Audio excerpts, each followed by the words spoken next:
Hello everyone! Welcome to Isa Taste with Ann. Today's recipe ako po ay gagawa ng ube graham flan. Ito po ay simple at madaling gawin lamang na recipe. Sa sobrang dali, magagawa mo siya sa loob ng 15 minutes lamang. May masarap ng dessert ang pamilya mo, pwede mo pang pagkakitaan ang recipe ito. Sa ating mixing bowl, ilagay po natin ang ating 1 cup crushed grahams at ang ating 1/3 cup melted butter. Tsaka po natin imimix ng mabuti. Pagkatapos po nating mamix ng mabuti, ilalagay naman po natin sa ating cupcake liners. Bali naglagay po ako ng 2 tablespoon kada liner.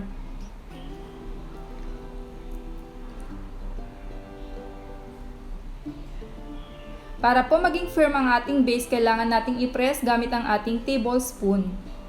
After po natin tong gawin, ilalagay po natin sa ating fridge habang ginagawa naman po natin ang ating flan. Sa ating saucepan, ilagay na po natin dito ang ating 6 egg yolks. 1 cup evaporated milk. 3/4 cup ube condensed milk.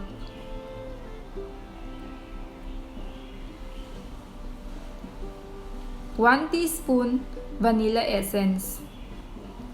At ang ating 1 teaspoon ube flavor. Tsaka natin haluin ito ng mabuti.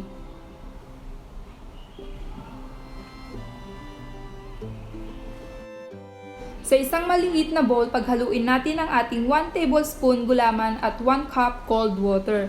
Pagkatapos po natin itong mamix, tsaka naman natin diretsong ihalo sa ating flan mixture. Take note, hindi pa po gumagana yung apoy ng aking kalan dito. Medium heat lamang po ang gamit sa pagluluto at dapat po continue lamang ang paghahalo. Kapag ito ay kumulo na, tatanggalin na ito sa kalan. Pagkaahon sa kalan, i-strain po natin ito para matanggal yung buo-buo. Dapat po mabilis ang kilos natin dito para hindi tayo mahirapan.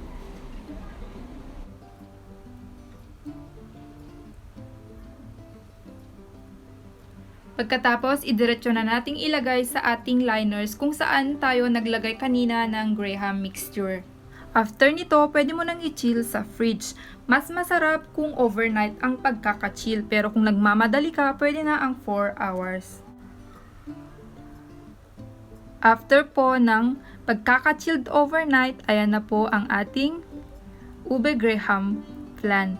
Ready to eat na po.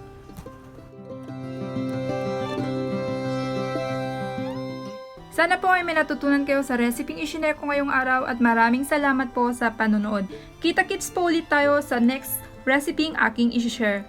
God bless and be safe everyone. Bye!